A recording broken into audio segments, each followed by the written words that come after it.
most common which I've heard is a sleep divorce. I don't get into, hey, are you happy with your intimacy life or whatever, but we do talk about relationship with the spouse. Extramarital relationships are rampant because people are believing that if I am not happy in one relationship, I've got a right to be in it. You don't realize the impact we are having on the emotion of the person you're speaking with.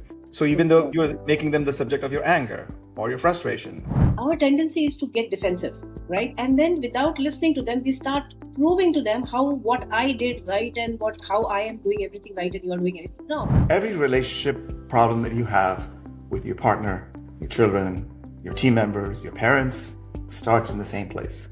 It starts with you.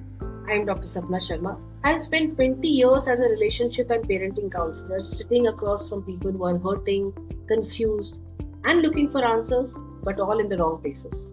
And I'm Rajiv Panjwani, 2 marriages, loss, rebuilding, and I've spent years coaching senior leaders on what it actually takes to show up consciously at work and at home. So here together we are going to have the conversations most people avoid. There's no prescription here, just conversations. About love, about marriage, heartbreaks, and what it really takes to grow. We hope this strikes a chord with you, and we hope you join us. This is the Relationships and Marriage Podcast. Welcome to another episode of the Relationships and Marriage Podcast. We're very excited today, to talk about this subject called non-divorce divorce. I think I heard it from you, Sapna, at some point or in our conversations, but I was curious what that meant, and then we started to talk about that. So today we're going to talk about what it means. So maybe you start with you, Sapna. What are non-divorce divorces? I've been reading up a lot on this. There's new terminologies which have come up. Every time I have a young couple coming to me, they come up with some very interesting terminologies.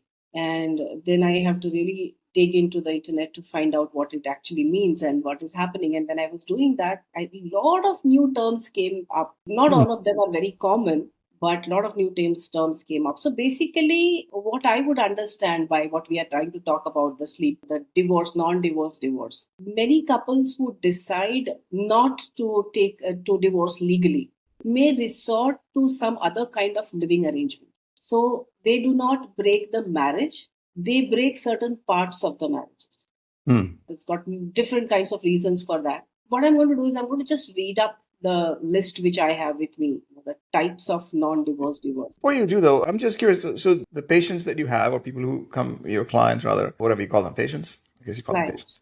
Clients. So they come into you, and how come they're coining these phrases, this terminology? Is it? So I would say that particular person or that couple is coining it, but it's in their lingo. It might be a new generation language. New words keep coming up among the newer generations, and we may not be aware of them always. I see. And along the way, some people keep, coining new terms. They know it more than us. Okay. That's very interesting. Okay, so go ahead. So you're reading a list of what? Yes, I'm going to read out a list of the terminologies which I've been using. The most common which I've heard is a sleep divorce. Sleep divorce, okay. Sleep divorce. It's where the partners decide to sleep in separate rooms. Okay, this might be for different reasons, like some practical reasons because one partner is either snoring, or usually this happens when one partner insists on sleeping with a child. And also it may happen, during menopause or around pregnancy when the woman is hormonal. She gets hot flushes, she needs colder room or different requirements for sleep time. Got it. Okay. So instead of one having to compromise, sleep in separate rooms so that both of them can sleep comfortably. So among all Why the term divorce when it comes to sleep? People do sleep in different rooms. They have a good marriage, but that's the terminology that they use. Sleep divorce. It's only for the sake of sleeping together they are divorced. Because traditionally the husband and wife are supposed to sleep in the same bed. Right. Got it. So that's why the term sleep divorce. Okay. Then I have also heard there's something called the social media divorce. This is very interesting, where the couple remove each other from their social media or stop appearing together in an online life. Okay. So there are various reasons again for this. It might be that one of them stalks or makes comments or does not like the other person's pictures or any of those things. Or it might be just sometimes be out of spite that, you don't like my pictures ever. You like someone else's pictures. I don't want you to have. Whatever might be the reason. But they do it sometimes. I've heard of financial divorce. Hmm. And this is happening more and more where the partners completely separate their finances, bank accounts, Hmm. investments, I see. spending, and everything. So even if they are married, they are together, but they want to keep all their finances separately. This bedroom divorce, this is a little difference from sleep divorce. Sleep divorce is essentially for the sake of getting good sleep, that they sleep in Right. separate rooms. But bedroom divorce can be, there's a long absence of sexual intimacy. And they might be sleeping in the same room, but there is absolutely no physical sexual intimacy among them. So they're still living together, they're married. And trust me, there are many, many couples in this category. Hmm. And many of these who socially appear to be a normal, happy couple. Yeah. And for whatever reason, they have come to terms with it that, okay, there won't be any sexual intimacy between us. Emotional divorces, of course, are very, very common when the emotional bond ends and they are coexisting for maybe for the sake of children, for social reasons, for the sake of the parents or whatever, but they don't feel any connection among them. So that's emotional. Then there is parenting divorce. They do not believe in the same parenting style, and there's a constant fight in their styles of parenting. So they just decide to do it their own ways. So there are a lot of these types. There's lifestyle divorces also there Mhm. where couples lead in completely different lifestyles, routines, social lives. The thing is that they are married, they're legally married, so they're living in the same house. Sometimes it might also be a good understanding between two partners, the partners who love each other, but they realize that it's better to keep our lifestyles separate because we're totally different people. Mhm. Yeah, So I think it's more divorce that when we picked this topic, it was like, oh, what are you saying about divorce? When there's holiday divorce you also. together, you're not divorced. It just means that it's a non-divorce for that reason. That it's like, So either you're basically, roommates, as we talked about last time. Yeah, because you realize that some aspects of your life don't match yeah, and you decide, I feel maturely, to let's keep yeah. this part of our life separate. Right, Like there's holiday divorce. I have known couples who end up fighting bitterly when they go on holidays together. So that's when they stop spending the holidays together and they might just, decide to go in two different directions altogether whenever they have right. to. Yeah. That's right. So the question is, how do we experience these? I mean, I have not experienced some. Maybe there are elements of that in different ways. And my clients, who are talking, usually the ones I've been recently talking to are men, and we don't go deep down into this relationship thing because, well, but I do address relationships with them. So the question is, Mhm.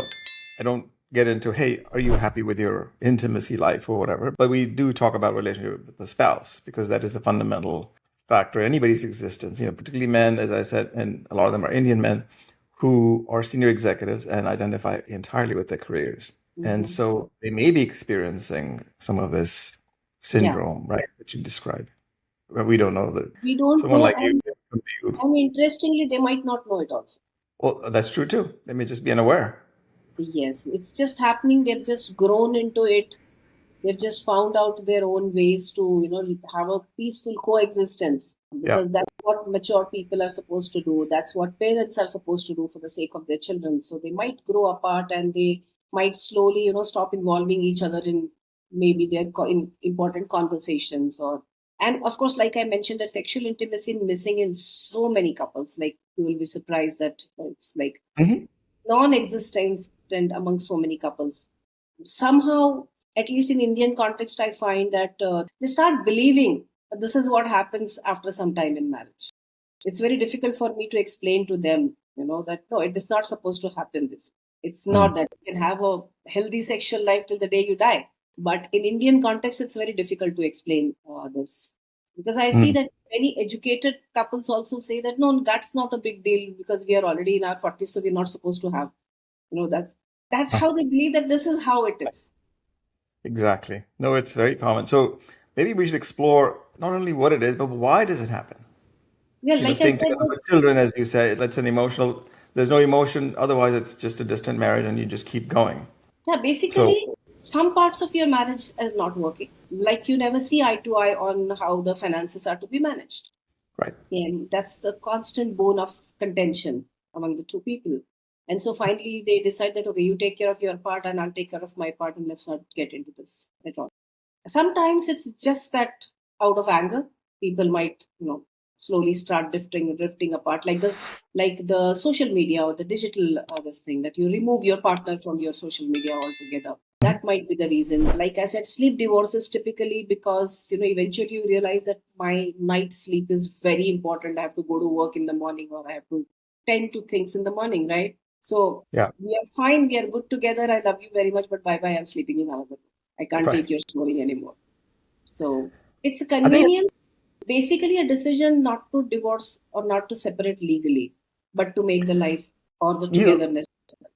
you say this often in the Indian context, but it's also true for the American context, really, because you could say there's ease of divorce in this country, right? You could just get divorced, but it's not that easy because Mm. particularly if there are children involved, it's never emotionally easy to do this.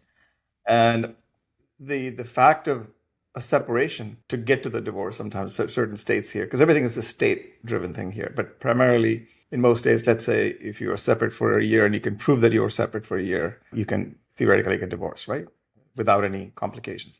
But there are typically not that.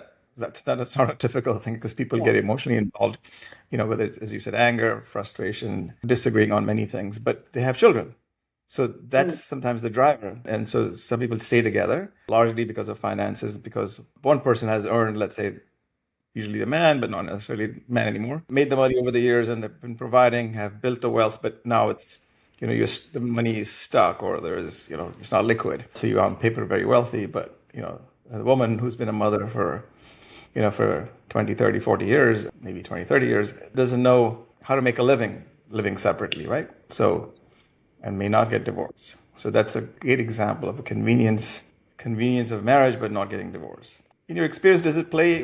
People that come to you, like what do they do with their intimacy because they're not getting it in the marriage?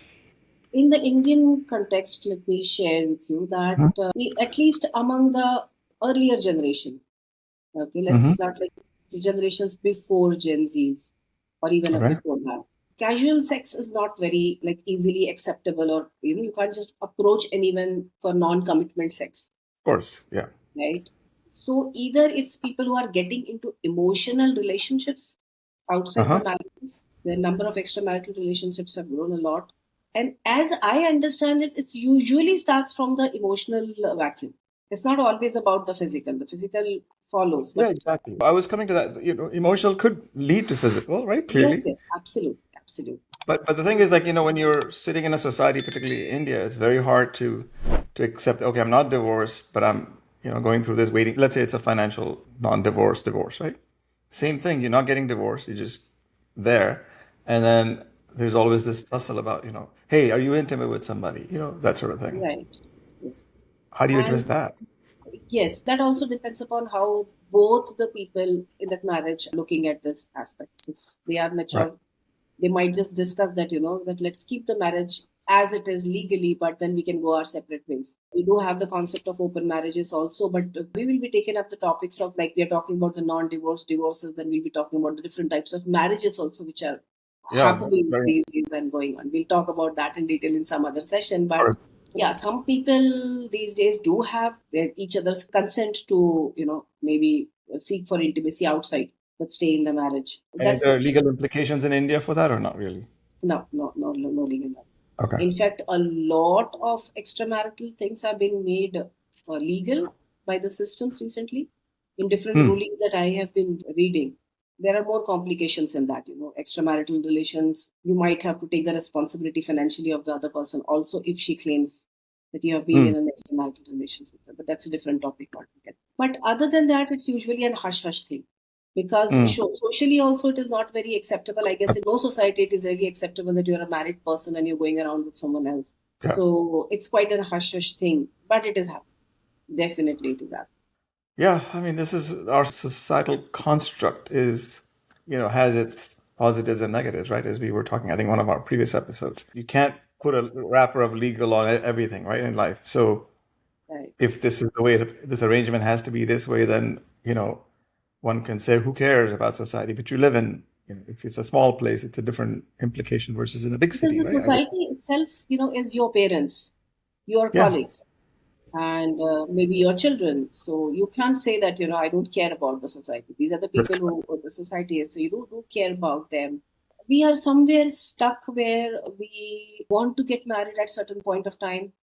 But then we live in times where both the men and women have their own opinions about everything. They have their likes and dislikes. It's all becoming more and more concrete and stronger. We are more about self. Me, I want this, I like this. My likes and dislikes are very solid, and I'm expressing them. So I always say that, the earlier marriages that would actually last a lifetime, you know, Mm. they were not the marriages without problems. Of course. So what They, makes that marriage work versus like others that don't? So in In Indian yours? context, definitely I can say that those marriages worked because the societies were more close knit. Everyone was Hmm. close knit. People used to live in extended families. So a lot of people would influence what the couple wanted to do or did not want to do. But most importantly, the women were usually not educated or not earning separately for themselves, right? So for them, separate existence in any way was not a question. Right. Also, when Indian society as such was not rich financially, the parents would not want to take the responsibility of the girl again once she is married. Right. Right? Today's parents just tell their daughter if there's any problem, come back home, but they could not. Right? For them, getting a daughter married was like one big thing, responsibility getting done with. Right. And plus, the social stigmas around divorces and separations were huge. So, Hmm. for all of these reasons, even if there was domestic abuse or even extramaritals going on, yet divorces would not be considered because they were not viable at Right. all. Today, divorces are viable, but then, like we were talking, they are being complicated by so many things. Exactly. I don't think it's the same thing here, but it's very much a human condition, right? That we go Yeah, through I these think things. the situations are the same inside the families. How Right. we are expressing now, that is changing. Either Correct. we are going in for frank divorces Hmm. or we are resorting to all kinds of this thing that Arrangements. I had a couple who were both heavily invested in a company, Hmm. and it was a very complicated financial thing that was going on between the two of them. So getting legally divorced was not an option for them at all. So they were Exactly. living separately. They were living in different houses and living like divorced couples, having their own separate lives. But they could not considering legal divorce, legal separation, because that would then mean a lot of financial issues cropping up. So Well, that's that, the case I was referring to earlier. It's so similar, right? Financial, non-divorce, yeah, financial. They have to stay together, but they were not living in the same group. They aren't in this particular right. case. So it's separate. But then the question comes up back to having these, is that an extramarital relationship or what is it? But as you said, depends on mutual consent. It's okay, I'm okay. Let me tell you, Raju, that divorce or no divorce, extramarital relationships are rampant because people are believing that if I am not happy in one relationship, I've got a right to be in another. So are we going to judge that or no? No, we don't judge anything. Okay. We don't judge So anything. for those listening, watching us thus far, what should they walk away with from, okay, I'm in this situation. I'm going through this. I'm a roommate, let's say, or I'm in a sleep divorce. I'm in whatever one of those financial non-divorce divorce situations. What does the woman walk away with listening to us or a man walk away? Like, this is happening to everybody and I'm okay. No, I'm not okay. Just like, what is it? What am I learning from it? Now, I think What can that I do? if we are in any of these situations, I believe that we need to work with an independent, non biased authority. Hmm. Okay. Which in this case, I always call a counselor. Because there are a lot of different aspects to this, because Right. see, a very simple thing, a person who is not happy and contented for himself or herself, okay, cannot be angel for other people. It doesn't work that way. It doesn't work for a long time. You can put on a facade for some time, facade Mhm. for some time, but then it doesn't work very long time. So Yeah. emotionally, you are suffering. Arrangement wise, you are suffering because it's not working. Like you suppose only one person is taking care of the children, then that person is overburdened. You're like we say, you need a village to bring up a child, and here we are already in Exactly. a new family where there's just two parents, and if they are also not working on the same team, then it's a whole lot of a burden for the one parent who's doing it. Plus, the children are suffering. I always want to tell the parents that don't think that if you are silent and not fighting loudly, that means you're doing a big favor to your children. Yeah. Like the children Happened. definitely say, yeah, would you like to tell about No, no, I'm just saying, of course, it was many years ago. It's just that children were 3 or 4 or 5 or whatever. And it's not like, even because we never spoke, we never communicated, except when it just flares up sometimes and you just have to like vent, right? And you don't even know what you're fighting about or what the issue is. But the thing is, children know, even if there's Children know, silence. they sense it, and they grow in fear That's because right. they are always fearing that when is this going to explode. They are Yeah. always fearing that one of the parents is going to leave them. Mhm. Also, many a times the fights among the couple is starts with something about the children, you know, Always. Yeah. and the children grow up feeling that they divorced because of me or they suffered because of me. So everyone in any kind of dysfunctional marriage is suffering, which I believe is not a good thing. In that same context, then the children grow up with that. But then, is it then better? I know it's depending on situation to just be divorced so that they at least have something, even though that stigma that they have or whatever pain they felt of the parents separating, getting divorced is probably So nothing is lifelong. absolute when we talk about you. You cannot Correct. say that situation is good and this situation is not good. Even Correct. after divorce, the parent who's taking care of the children is not emotionally stable. That's not good for Hmm. the child either, right? Definitely, one parent is better than two regularly fighting parents. Okay. Sure. But Hmm. if that parent itself is not able to manage her or his own life emotionally and mentally and financially, it's not good for the kids in that way either. So again, like I always tell people when couple come to me and I always ask them, what do you want? Hmm. What do you want? If you want to stay together, let's work in that direction. If you want to Yeah. separate, let's work in that direction. Both of these going to need work, a Yeah. lot of work, and Yes, also this is indeed. a special topic that I work on, that if you want to stay together, one of the very big topic of our conversation would be about children, how you are managing the children. And if you decide to separate, again, a very big topic would be how would you manage the children when you are deciding to separate. Absolutely. Yep. Well said. All of this resonates with me. Hope resonates with people who are in the situations. But the idea is that we need to find a way to not to vent, but to be able to solve and resolve whatever it is that you're going through. I have a question, I don't know if you can help me with that, is what it would take for someone in such a situation to be honest with themselves, what they really want and what they really.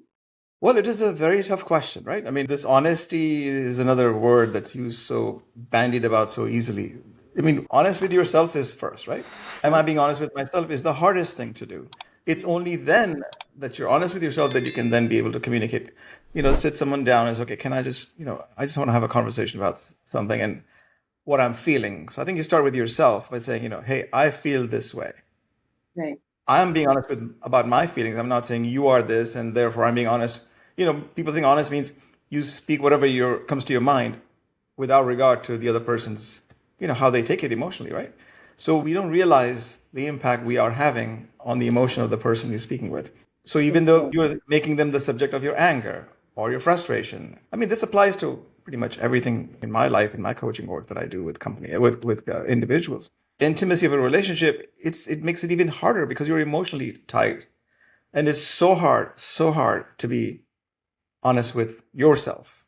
Because Yes. unless you're honest with yourself, because all it is, honesty to me means you're communicating what you feel, not about what the other person is or is. It's his fault or that's, he's wrong, he doesn't understand, he doesn't understand. So we constantly complain about what's outside of us. So all the work I do for everything you feel inside is inside of you, not outside Very, of you. very rightly said, Raju. So when you were asking that, what should they do in such situation? What's the take home? And I say that, they should definitely seek counseling. As if you Hmm. feel there is anything which is not right with your marriage, please seek counseling. But Yeah, sure. I think I mention it in almost all my sessions is that when they come for counseling and they are usually very actively participating till the time they can complain about their partner, That's right. You and said they that would before. Yeah. seek appointments and they would talk and they would really talk and keep telling about, once he did that and then she behaves like this and she did this to my mother and he did this to Yeah. all of this thing. And after all of this, when it comes down to actual work, and I start working on each one of them individually, and it's about you. One Hmm. question which I always ask them individually is, suppose your partner never changes, what do you want? Hmm. Because if he's not willing or she's not willing, we can't do anything about it. It's their choice whether they want to change or not. So if suppose they decide never to change, they are happy the way they are, Right. what do you want? That's a very good question always, right? For everything in life. What do you want? Absolutely. Everything. What do you want? And you need to get them beyond that, he should change and she should change and he should do this and she should. And once we finally reach that border, it starts becoming uncomfortable for them because now it's about you, That's right. right? Like when I separated from my husband, I had this lot of things that about, he did this and my in-law this and that. Trust me, I was a counselor. I was still reeling in that for a very long time. But Mm. eventually, I'm very glad that that did not take a very long time for me to become conscious about the fact that it's never one person. If he Mm. was wrong for me, I'm sure that I was doing something wrong for him, for with his definition, whatever his definition was. I was doing Right. something wrong. And if I was not happy, there was something I was not doing for myself. And if Mm. I am not doing anything for my own happiness, what right do I have to expect the other person to change their life and That's right. thoughts and thinking and behavior to make me happy? Yeah. So that is what I learned very early on, and that helped me really to get along from on the path of the separation because every time I would have any kind of regret or anger, I would ask myself, why did I separate? And then the answer would come is because I wanted to be happy. And why are you not being happy? Now you don't have any restrictions, reservations, other person. What is stopping you now? That's Right? right. So if I am again and again blaming him even today, he's not responsible. He's long gone. Right? That's right. Today it's my responsibility. So It like always is. yeah, it's always my responsibility. And that's what you when you were saying that, taking self the responsibility of yourself. It's not always Yeah. that, taking responsibility means you're wrong. Taking responsibility simply means that whatever you want to create. Just taking it. So you know the work I do, and you know about this. So conscious is the first step, and then I say bold conscious in everything I do in other parts of my life. Mhm. It's about, are you being bold? First, you identify honestly with yourself. What do you want, as you say? I'm becoming more aware of this, and then when it comes to a relationship like this, then I have to be a little bit more bold to communicate, right? So I'm honest with myself. I finally get it. I'm responsible for what I'm responsible for. Then I'm able to come from the position of honesty with me because I'm not blaming anything outside of me. So I think that's, if there's a way to, for people to, when they're starting, as you say, young people are getting married and going through these issues, they want this freedom and be able to do everything they want to do and be committed. I think it starts there because you have to go back and say, when you're on a health kick and you want to be, fit in the gym, etc. You say, well, why am I doing this? The moment you want to quit that gym or quit this relationship, it's first about, why do I have this relationship to begin with? What you don't realize is you're going to change. You're changing all the time. And Correct. you're not the same person that got engaged or, fell in love with this person. And then, some years go by and you are a different person. You're evolving every day. So in that, it's a question of a commitment of walking together because you don't know what's coming next. Right, very rightly said. And I would like to add one example over here. Now, Sure. this is between me and my daughter, but again, it's a relationship thing. Whenever there's a problem in a relationship and the other person tries to tell you that, this is the problem which I faced with you, our tendency is to get defensive, right? And then without listening to them, we start proving to them how what I did right and how I am doing everything right and you are doing anything wrong. Yeah. And being defensive, you miss the total point that they are trying to tell you that they are hurt. And I have Yes. experienced this with my daughter for a very, very long time. And every time she would question something I did as a mother, it would directly hit that soft spot every mother has, that I am a good mother. I need to know that I am a good mother, that I've done everything right for them. But then one day, the children do turn back and tell you, no, you've not done the right thing at all. And then I would get defensive all the time. And then we would get into this fight and everything. One fine morning, it was just aha moment. It just came to me, and I wrote to her that I am extremely sorry. When you were hurting, I could not listen to you. Now I understand. I may have done everything right, but you still could get hurt. And I Mhm. acknowledge that. And Beautiful. that day, there was nothing left to fight about. Mm-hmm. Because I acknowledged that, yes, definitely she was hurting. Right? So there's nothing left to fight about now. Now, how you want to take it further is different. But can we Yeah. acknowledge that the other person can be hurt? And that doesn't mean it's one and it's done because some things could come up again. Exactly. I mean, But you set the foundation for the you opening, could right? have To done you could have done said did things out of different intentions, but they could That's right. still hurt the other person. So what's the problem in Absolutely. acknowledging it? So then I Mhm. think that's a whole lot of counseling thing we are talking about here today. But We then should besides have a all this, subject about children too, because I know we're talking about relationships and marriage, but it's not just about the marriage. I think relationship to children is also important, right? definitely. So we would talk And about team members or whatever. Those are things we will continue. definitely. Yeah, we want you guys listening, watching, to tell us what it is that's of interest to you, what challenges you face, and how we can, explore a topic for you. So are there any closing word, Sapna, before we end this? So all this the reason for taking up this topic was basically to be aware that things are happening. Even if something is not Yes. right with my marriage, not something that that I have to be ashamed of. Basically, that's what I Uh, try to tell people, that all the marriages, all the couples have their own unique challenges. And mhm. also, please don't try to explain yourself to your friends or your relatives, because what's going on behind the closed doors, no one else can ever actually understand. They will always try to tell you, you have to try to understand, you have to make it work. But it's only you who knows whether it's really working for you or not. Everything cannot be put into words, Right. right? Whatever you are suffering cannot be put into words. But if you feel you're not happy, please see a counselor. Please see that, because you deserve to live a happy and contented life. Excellent. Well, on that note, we will say goodbye for this episode and watch for the next one, which is going to be very interesting. It's loneliness, but loneliness in a committed relationship, not the same thing that we just talked about. Tune in. We'll see you on the next And we'll see you episode. soon. Yeah. If something in today's conversation stayed with you, well, sit with it. That discomfort is telling you something worth listening to. Before thinking of who needs to hear this and who needs to change, try to introspect. We read every comment and message and reply them personally. Tell us what come up for you. And if someone in your life actually does need to hear this, send it to them. That might be the most important thing you do today. Subscribe so that you never miss a conversation. See you in the next episode.